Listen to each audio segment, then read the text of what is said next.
मध्य प्रदेश में लोकसभा का चुनावी संग्राम खत्म हो गया है और इसके साथ ही नए सिरे की सियासत शुरू हो गई है। विपक्ष यानी कि कांग्रेस डॉक्टर मोहन सरकार को घेरने की तैयारी में जुट गई है और उसने करप्शन को अपना हथियार बना लिया है। कांग्रेस के प्रदेश अध्यक्ष जीतू पटवारी ने सीधे सीएम डॉक्टर मोहन यादव को निशाने पर लिया है। उन्होंने आरोप लगाया कि प्रदेश में बिचौलियों का एक गिरोह सक्रिय हो गया है और जल्द ही इनकी सूची जारी करने की बात कही है।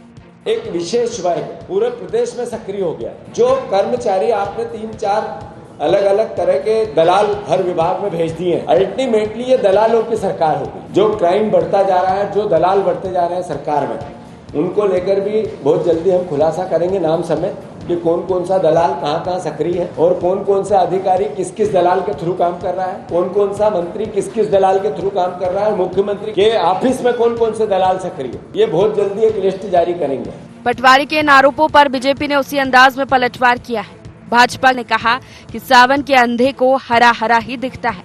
कहा कि 15 महीने की कमलनाथ सरकार में करप्शन और तबादला उद्योग के अलावा कुछ नहीं था। माफिया कांग्रेस की सरकार चला रहे थे।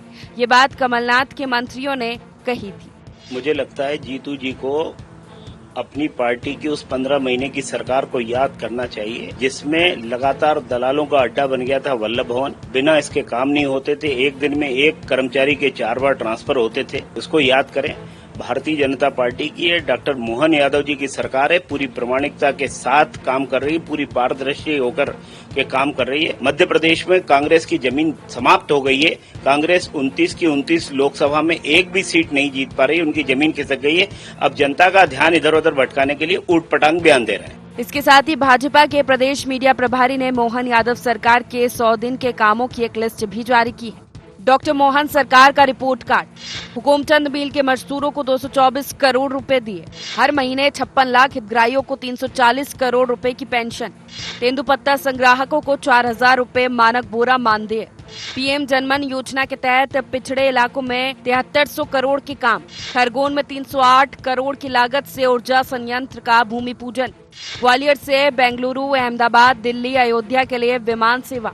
इंदौर में 350 करोड़ की लागत से एलिवेटेड कॉरिडोर का भूमि पूजन। 10,000 करोड़ की लागत की 24 सड़क परियोजनाएं। 7500 करोड़ की लागत से अधोसंरचना परियोजनाएं। 1 करोड़ 29 लाख लाडली बहनों को हर माह 1250 रुपए। उज्ज्वला योजना के तहत 85 लाख से अधिक निःशुल्क गैस कनेक्शन।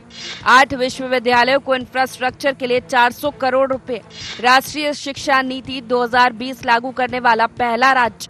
आयुष्मान भारत योजना के 3 करोड़ 86 लाख आयुष्मान कार्ड। 75 साल से ऊपर के बुजुर्गों को आयुष्मान भारत योजना का लाभ। मुख्यमंत्री एयर एम्बुलेंस सेवा का आगाज। भाजपा ने डॉक्टर मोहन यादव सरकार का 100 दिन का रिपोर्ट कार्ड जारी करने के साथ ही कहा है कि ये तो सिर्फ एक ट्रेलर है। असली विकास और गरीब कल्याण की कहानी अभी बाकी है। साफ है कि विपक्ष अगर करप्शन और विकास की नाकामी पर सरकार को घेरने की रणनीति बना रहा है तो सत्ता पक्ष भी पलटवार की पूरी तैयारी में है। उसके पास विपक्ष के आरोपों के पलटवार के लिए सरकार का रिपोर्ट कार्ड है तो 15 महीने की कमलनाथ सरकार के करप्शन की लिस्ट भी। देखना यह है कि वार पलटवार में कौन भारी पड़ता है। Bureau report, IND 24।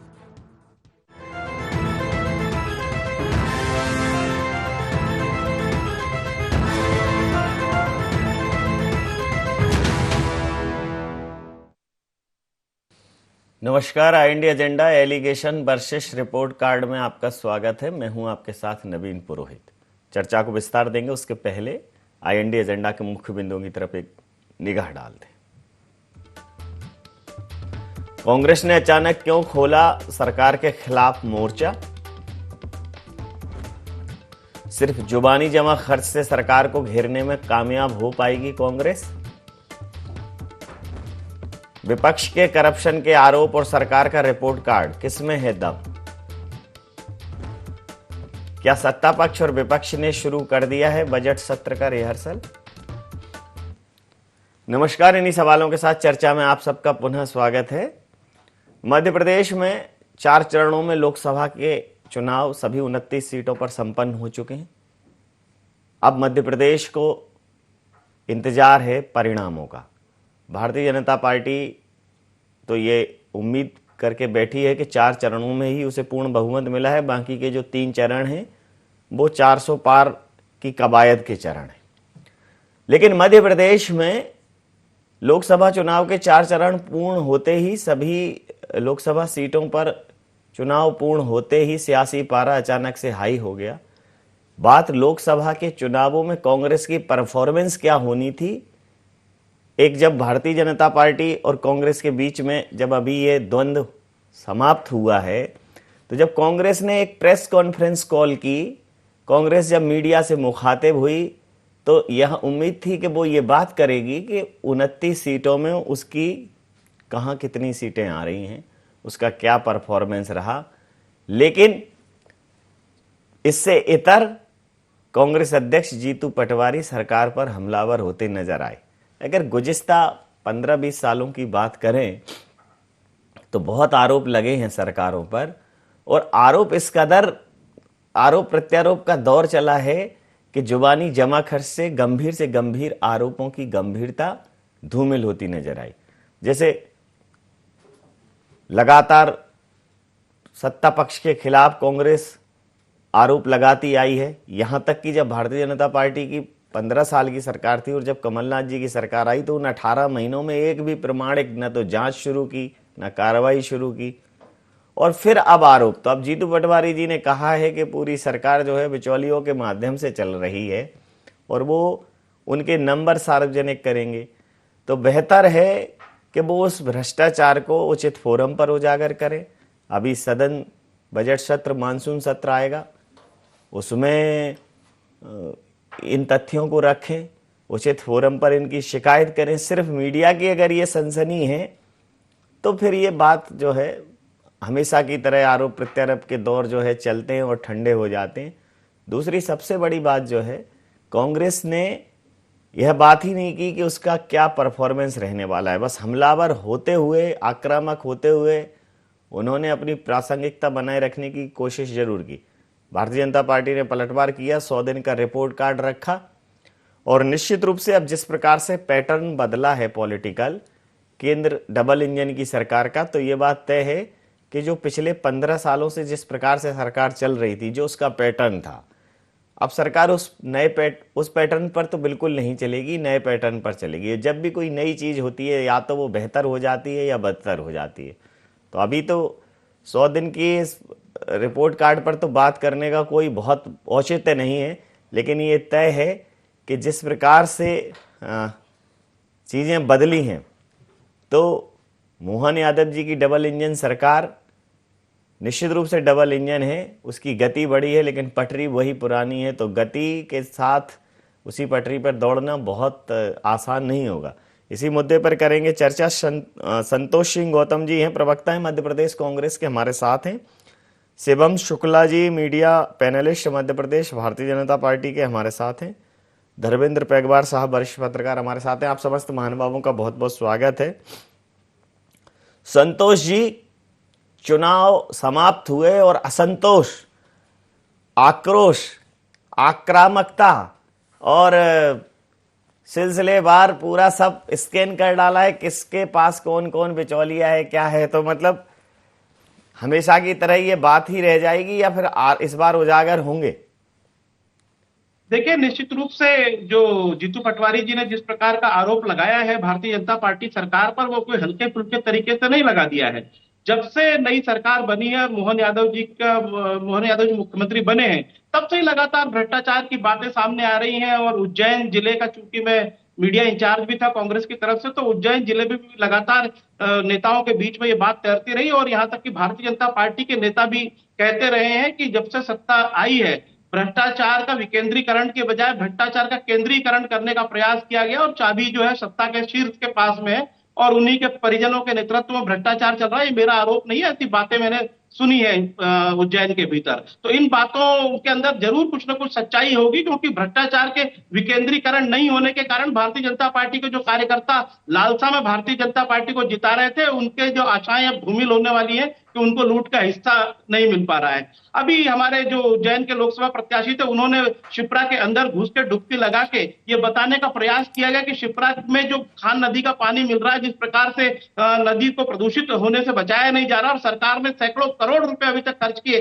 पिछली सरकार से मिलाकर अभी तक, लेकिन वो पैसा किनकी जेबों में चला गया ये कहने का विषय नहीं है। उज्जैन के जनप्रतिनिधि शिप्रा को साफ तो नहीं कर पाए, लेकिन वो सैकड़ों करोड़ रुपया कहां गायब हो गया ये पता नहीं चला। सिंहस्थ का घोटाला हुआ, महाकाल लोक का घोटाला हुआ, और तमाम आज जब से सरकार बनी है लगातार आरोप लगाए जा रहे हैं लोगों की तरफ से। भारतीय जनता पार्टी के कई कार्यकर्ता भी परेशान हैं कि लोगों के काम ठीक से नहीं हो रहे हैं। तो जीतू पटवारी जी ने निश्चित ही कुछ कहा है, तो खुलासे बहुत बड़े होने वाले हैं। जी, तो शिवम जी, सत्यम शिवम तो सुंदरम होता है, लेकिन अगर असत्य है तो फिर वो न तो शिवम होगा न सुंदरम होगा। तो अब असुंदरम के लिए तैयार रहिए आप, क्योंकि देखिए चुनाव के बाद उन्होंने कहा चुनाव के जो भी परिणाम हो, लेकिन विपक्ष के तौर पर विपक्ष कितनी आक्रामकता के साथ आपके सामने खड़ा होगा ये तेवर दिखा दिए। क्या कहेंगे?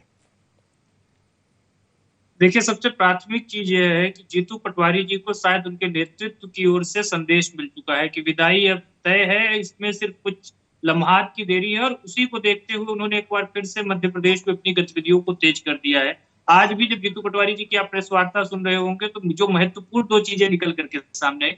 पहली चीज, उन्होंने अपनी ही पार्टी के लोगों को बोला कि हम चुनाव भारतीय जनता पार्टी की वजह से नहीं हार रहे हैं, अपनी खामियों अपनी गलतियों की वजह से चुनाव में पराजय का सामना कर रहे हैं। लगातार अगर 4-5 चुनाव हम हारते हुए चले आ रहे हैं तो इसके पीछे कहीं ना कहीं हमारे भीतर दोष है। एक और जहां कांग्रेस का जो वरिष्ठ नेतृत्व था, चाहे दिग्विजय सिंह हो, कमलनाथ जी हो और इस प्रकार के तमाम नेतागण हो, जो ईवीएम पर ठिकरा फोड़ के अपनी जिम्मेदारी से इच्छित समझते थे, जीतू पटवारी जी ने एक स्पष्टता के साथ उनको आईना दिखाने का काम किया। जो दूसरी सबसे महत्वपूर्ण चीज थी, जीतू पटवारी जी ने एक बार फिर से उमंग सिंगार जी के उसी बयान की याद दिला दी। हमारे मीडिया प्रभारी जी ने भी आज उसको बकायदा ट्वीट किया है, जिसमें वह कमलनाथ जी की जो 15 महीने की सरकार थी, जिसमें जीतू पटवारी स्वयं मंत्री थे, उसमें दलालों की बात करते हुए हमने देखा था कि नजर आए थे उमंग सिंगार जी, और जिसमें स्पष्टता के साथ दिग्विजय सिंह जी के ऊपर आरोप प्रत्यारोप लगाए गए थे। यह आरोप कोई भारतीय जनता पार्टी के नहीं, आरोप इनके स्वयं के नेता प्रतिपक्ष ने अपनी सरकार और भूतपूर्व मुख्यमंत्री के ऊपर लगाए थे। तो दलाली का उद्योग तो कमलनाथ जी की सरकार में चल रहा था और उसके सहभागी जीतू पटवारी स्वयं थे। अब स्वाभाविक तौर पर मध्य प्रदेश में चूंकि जीतू पटवारी जी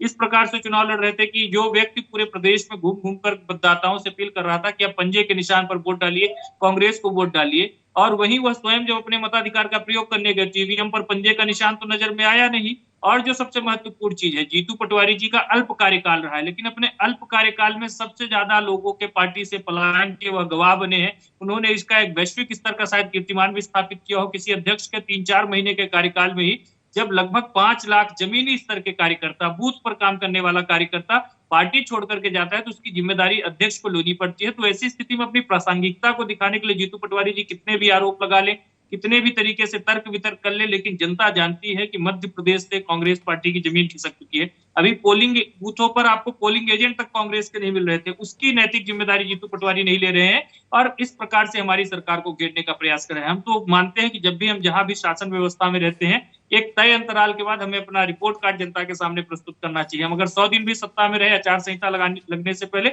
हमने उसका भी एक विस्तृत रिपोर्ट कार्ड जनता के सामने प्रस्तुत किया। जो परंपरागत रूप से लंबित विषय थे, चाहे हुकुम मुल्काही जैसे एक उदाहरण है, हमने उसको भी हल करके दिखाया। लाउड स्पीकर पर बैन की बात हो, धार्मिक स्थलों पर जिस प्रकार से मांस और मदिरा का विक्रय है उस पर एक कानून बनाने की बात हो, यह तमाम चीजें हमारी सरकार की उपलब्धियां रही हैं। इसके साथ ही साथ हमने पूर्व की हमारी सरकार की चली आ रही तमाम कल्याणकारी योजनाओं को भी जनता तक पहुंचाया है। चाहे लाडली बहना योजना की बात कर ले, कृषकों को जो सम्मान निधि दी जाती है, बैगा सहारिया वर्ग को जो अनुदान राशि दी जाती है, यह तमाम चीजें हमारी सरकार की उपलब्धियां हैं। वहीं प्रतिपक्ष के रूप में जीतू पटवारी जी ने क्या किया, 2 सीटों पर वह पहले ऐसे कांग्रेस अध्यक्ष हैं जिनके नेतृत्व में कांग्रेस 29 सीटों पर प्रत्याशी तक नहीं खड़े कर पाई। तो विचार जीतू पटवारी जी को स्वयं के भीतर करना चाहिए। उमंग सिंगार से जो प्रेस कॉन्फ्रेंस, दोनों एक दूसरे से इंटरव्यू ले रहे थे, आरोप प्रत्यारोप लगा रहे थे, तो तय करना चाहिए कि किसकी जवाबदेही होगी। और स्वाभाविक तौर पर जीतू पटवारी जी ने भी अपने ऊपर से जिम्मेदारी का ठिकरा दूसरे के ऊपर फोड़ने के लिए एक पूरी हार की अपनी पटकथा लिखनी शुरू कर दी है, और जो चुनाव के परिणाम होंगे वो कांग्रेस को स्पष्ट रूप से नजर आ रहे हैं। प्रतिक्रिया ले लेता हूं आप दोनों लोगों की बात पर। धर्मेंद्र जी, जिस प्रकार से अभी तो चूंकि लोकसभा के चुनाव के परिणाम नहीं आए हैं, लेकिन ये जो प्रेस कॉन्फ्रेंस है, मुझे लगा कि इसमें जीतू पटवारी जी इस बात पर भी ज़्यादा गंभीरता से चर्चा करेंगे कि चुनाव में किस प्रकार की व्यवस्थाएं रहीं और क्या भारतीय जनता पार्टी के समक्ष कांग्रेस ने परफॉर्मेंस किया। लेकिन उन्हें यह है कि अब जो परिणाम हों, लेकिन सरकार के समक्ष एक मजबूत विपक्ष के तौर पर वो खड़े होंगे। जिस प्रकार का आरोप पत्र और जो उन्होंने कहा कि बहुत जल्दी जारी करेंगे, इस प्रेस कॉन्फ्रेंस को किस दृष्टिकोण से देखते हैं आप कि इसका क्या मंतव्य था, क्यों इसको ऑर्गेनाइज किया, क्या मंशा रही होगी? देखिए, जब भी लोकसभा या विधानसभा के चुनाव होते हैं और कोई भी राजनीतिक दल का मुखिया कोई प्रेस कॉन्फ्रेंस करता है तो निश्चित तौर पर वो चुनाव के आंकड़ों पर, चुनाव के मतदान प्रतिशत पर, या वो दावे करता है कि हम इतनी सीट जीतेंगे या हम इस कारणों से पीछे रह गए, इस रिजल्ट के पहले वो कुछ अनुमान बताता है अपने जी। लेकिन मुझे लगता है कि जीतू पटवारी जी ने जिस तरीके से बात की, और इसमें भी कोई स्पेसिफिक आरोप नहीं है, उन्होंने कहा ये सब कोई भी कह सकता है कि भ्रष्टाचार हो रहा है, लेकिन जीतू पटवारी जैसे एक बड़ा नेता, एक बड़े दल के प्रदेश अध्यक्ष हैं, उनको कुछ पिन पॉइंटेड, कुछ स्पेसिफिक बताना चाहिए था कि इस विभाग में ये मंत्री, इस विभाग में इसका दलाल ये तो वही बात हुई कि एक येलो जर्नलिज्म जब होता है तो एक लाइन डाली जाती है, कल हमें खुलासा करेंगे क्रमशः। जो खुलासा करना है आपको, आपकी जो, यदि आप वास्तव में कोई खुलासा करना चाहते हैं तो आपने उसकी गंभीरता पहले खत्म कर दी। आपने सत्ताधारी दल को, भारतीय जनता पार्टी को, बहुत सारे मैनेजमेंट के लिए तो आपने अभी से समय दे दिया कि आप भ्रष्टाचार उजागर करेंगे, और वो पहले से तैयार हैं। उनने 4 बातें आप पर कह दी, आप पे 4 आरोप लगा दिए कि देखिए आपके रहते पलायन हुआ, आपके रहते ये हुआ, और फिर आपके इन आरोपों पर सदन में लड़ाई कौन लड़ेगा? आपकी ये प्रेस कॉन्फ्रेंस हुई, इसमें आपके नेता प्रतिपक्ष को साथ में होना चाहिए था। इससे मैसेज जाता कि कांग्रेस एकजुट है, वो कांग्रेस सदन में, सड़क से लेकर सदन तक भ्रष्टाचार के खिलाफ या सत्ताधारी दल के खिलाफ या उसकी कारगुजारी के खिलाफ एकजुट होकर लड़ाई लड़ेगी।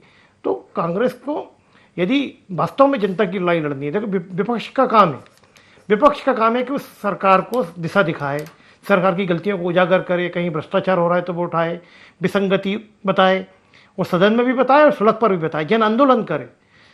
लेकिन कांग्रेस पीछे क्यों है? कि कांग्रेस पिछले 20 सालों में सड़क पर कितनी बार आई, कितने बड़े बड़े मुद्दे जनता ने सरकार, मतलब विपक्ष को दिए, या सरकार ने भी कई बार गलतियां की, लेकिन कांग्रेस जनता के बीच में उन मुद्दों को ले जाकर उन्हें वोट में कन्वर्ट नहीं कर पाई।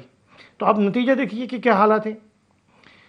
मैं एक पत्रकार होने के नाते विपक्ष से ये उम्मीद रखता हूं कि विपक्ष हमलावर तो हो, आक्रामक हो, लेकिन वो कोई पिन पॉइंट सूचनाएं दे, कुछ भ्रष्टाचार उजागर करे, कोई कागज निकाले, कोई वीडियो क्लिप, कोई ऑडियो क्लिप, कुछ लोकायुक्त में शिकायत, कोई कागज, तो मीडिया को भी अच्छा लगेगा, जनता को भी अच्छा लगेगा कि कोई लड़ाई लड़ रहा है। या वैसे ही एंटी इस्टेब्लिशमेंट खबरें, एंटी इस्टेब्लिशमेंट बातें सब पूरे देश से गायब हैं। तो जो लोग हैं, एक बहुत बड़ा वर्ग चाहता है कि सरकारें आखिर कर क्या रही हैं, ये जनता के सामने आए। तो ये जिम्मेदारी किसकी है? ये जिम्मेदारी निश्चित तौर पर विपक्ष की है। और विपक्ष में अभी मध्य प्रदेश में कौन है? कांग्रेस है। तो कांग्रेस को यदि कुछ करना है या कुछ वास्तव में मध्य प्रदेश में कुछ गड़बड़ हो रही है, तो उसकी स्पेसिफिक बात जीतू पटवारी जी को आज पहले दिन ही करनी चाहिए थी। बिल्कुल ठीक बात है। आपकी बात पर ही प्रतिक्रिया ले लेता हूँ।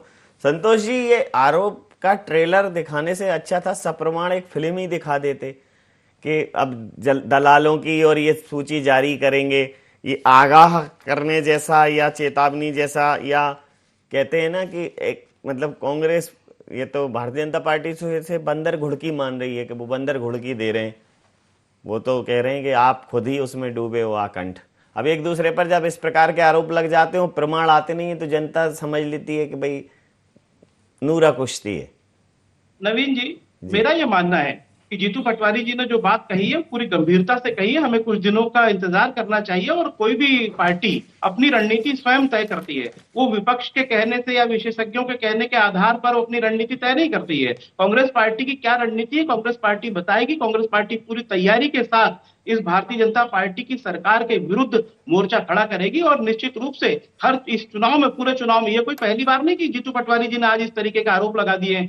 पूरे चुनाव के दौरान जीतू पटवारी जी ने विभिन्न मुद्दों पर पोल खोली है भारतीय जनता पार्टी सरकार की, और भारतीय जनता पार्टी सरकार ने आज जीतू पटवारी के आरोपों से बचने के लिए जो अपना 100 दिन का रिपोर्ट कार्ड प्रस्तुत किया, उस रिपोर्ट कार्ड में उन्होंने ये नहीं बताया कि उनकी जो सबसे बड़ी घोषणा थी, जो 2600 रुपए धान के समर्थन मूल्य की और 2700 रुपए गेहूं के समर्थन मूल्य की, वो गेहूं का समर्थन मूल्य गेहूं की फसल बिक जाने के बाद तक किसानों को क्यों नहीं मिला। भारतीय जनता पार्टी की सरकार जो किसानों को छलावा देकर उनका जिन्होंने कर्जा माफ नहीं किया, जिन्होंने उनके साथ छलावा किया और कहा कि 2700 रुपए हम समर्थन मूल्य देंगे, खजाना खाली था, लेकिन चूंकि कांग्रेस पार्टी ने घोषणा की तो उसका बदला लेने के लिए, उसका उससे ऊपर दिखाने के लिए अपने आप को उन्होंने 2700 रुपए की घोषणा कर दी। आखिर क्यों नहीं दिया 2700 रुपए का समर्थन मूल्य किसानों को? मध्य प्रदेश का 70% नागरिक जो किसान है वो ये जानना चाहता है कि हमारे साथ ये छलावा क्यों किया। तमाम तरीके के आरोप भारतीय जनता पार्टी की सरकार पर लगते रहे चुनाव के दौरान भी, और 3000 करोड़ रुपए प्रति सप्ताह का कर्ज भारतीय जनता पार्टी की सरकार इस प्रदेश पर बढ़ाती चली जा रही है, नागरिकों पर बढ़ाती चली जा रही है,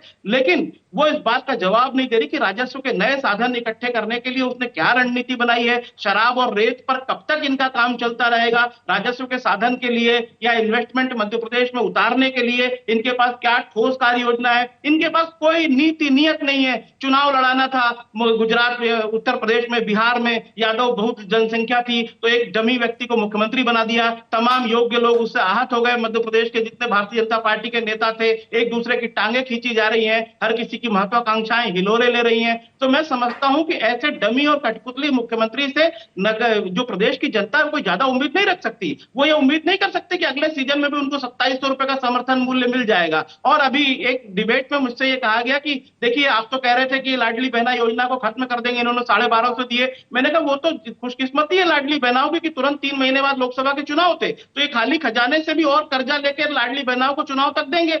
इंतजार कीजिए, जून का इंतजार कीजिए, जुलाई का, मैं देखता हूं कि इनको पैसे मिलते हैं या नहीं मिलते। दूसरा ये इन्होंने कहा था शिवराज सिंह चौहान ने कि हम लाडली बहनाओं के जो पैसे हो 3000 तक ले जाएंगे। 3000 तो छोड़िए, 1250 के लाले पड़ जाएंगे, ये कांग्रेस का दावा है। और 3000 कब देंगे? अगर मुख्यमंत्री की नियत साफ है और भारतीय जनता पार्टी की नियत साफ है तो बताएं कब देंगे 3000 रुपए। प्रतिक्रिया ले लेता हूं।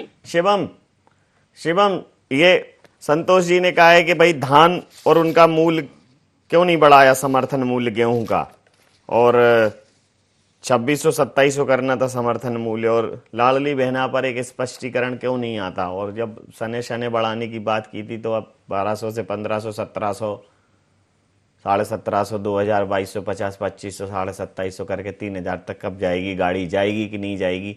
ये बेसिक चीजें जो हैं ये बोली तो आप लोगों के द्वारा गई थी। तो इस प्रकार से, और दूसरा वो अभी ट्रेलर दिखाया है और ट्रेलर फिल्म अभी बाकी है, तो आप ऐसा मत सोचना कि आपने कांग्रेस के बहुत सारे लोग अपने साथ मिला लिए हैं तो उनकी पिक्चर खत्म हो गई है। उनके पिक्चर में पूरे किरदार हैं, उनके पास दमदार डायलॉग है, स्क्रिप्ट है, सब उनका रेडी है। कांग्रेस की अपनी रणनीति है, क्या कहें? लेकिन नवीन जी, एक घिसी पिटी स्क्रिप्ट के साथ अगर किसी पिक्चर को कितनी बार भी रिलीज करने का प्रयास किया जाए उसको स्वीकार्यता नहीं मिल पाती, वो लगातार बॉक्स ऑफिस पर धराशायी होती है। कुछ वही हाल कांग्रेस पार्टी का है, लगातार 4-5 चुनाव से यही भ्रष्टाचार का आरोप लगा करके जनता के बीच जा रहे हैं और जनता ने कभी स्वीकार नहीं किया, क्योंकि जनता जानती है कि भारतीय जनता पार्टी की राजनीति में भ्रष्टाचार को लेकर के जीरो टॉलरेंस की नीति है। प्रधानमंत्री जी के स्पष्ट निर्देश ऊपर से लेकर के नीचे तक के जो पूरी प्रशासनिक मशीनरी है उसके बीच यह पूरी तरीके से डाइवर्टेड है कि इस प्रकार से किसी भी नेग्लिजेंस को बर्दाश्त नहीं किया जाएगा। दूसरा जो सबसे महत्वपूर्ण चीज, इन्होंने धान और गेहूं पर समर्थन मूल्य की बात की, लाडली बहनों के 3000 रुपए की राशि की बात की। हम तो बोल रहे हैं कि अगर ये हमारे संकल्प पत्र में है तो 5 वर्ष के लिए हमें जनता ने एक दृढ़ बहुमत वाली सरकार दी और हम इनको पूरा करके दिखाएंगे। लेकिन आपको विगत चुनावों में 10 दिन में कर्ज माफ करने के लिए सरकार में आने का मौका मिला था, आपने आचार संहिता से पहले नहीं किया, उसके बाद भी आप तकरीबन 1 साल तक सरकार में थे, आपने तब भी चिंता नहीं की किसानों का कर्ज माफ कर दे।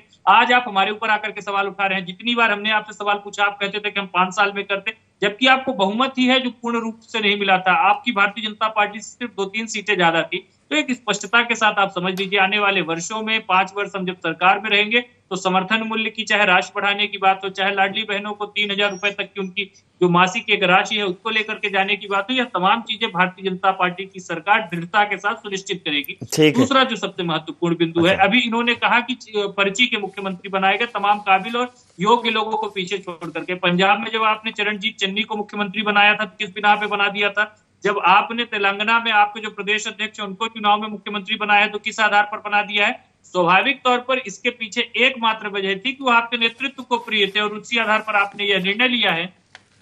जी ठीक है।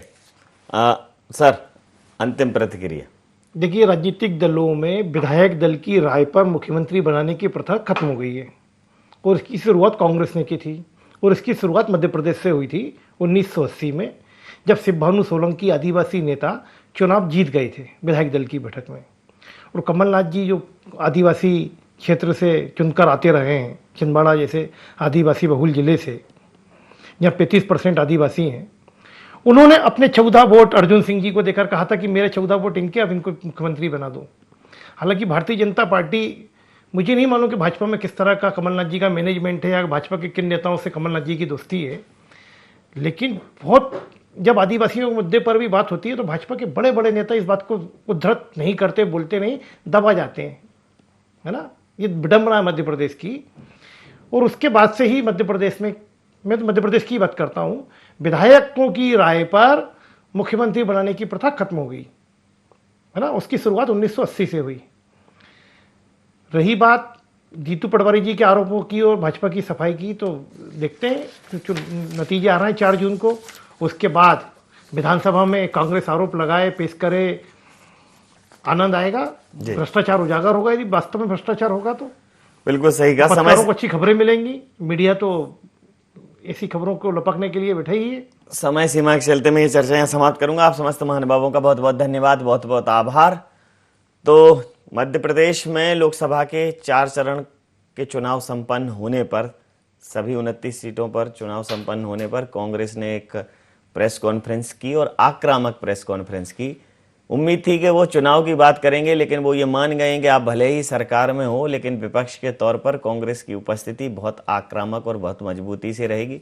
उन्होंने सरकार पर कई संगीन आरोप लगाए, लेकिन आरोपों में कोई भी तथ्यात्मक हवाला नहीं दिया और कहा इसको शीघ्र ही उजागर करेंगे। मध्य प्रदेश ने ऐसे तमाम आरोप राजनीतिक पटल पर देखे हैं। मध्य प्रदेश की जनता इस बात की गवाह है कि आरोप बहुत बड़े बड़े लगाए जाते हैं सत्ता पक्ष और विपक्ष द्वारा, लेकिन न तो प्रमाण आते हैं न तथ्य आते हैं, और ऐसे ही वो आरोप कहीं भी तू में तिरोहित हो जाते हैं। तो देखना दिलचस्प होगा कि एलिगेशन और रिपोर्ट कार्ड में सत्ता पक्ष और विपक्ष में आगे कौन किस पर हावी रहता है। IND एजेंडा में इतना ही। आप बने रहे IND 24 के साथ और देखते रहे IND 24। नमस्कार।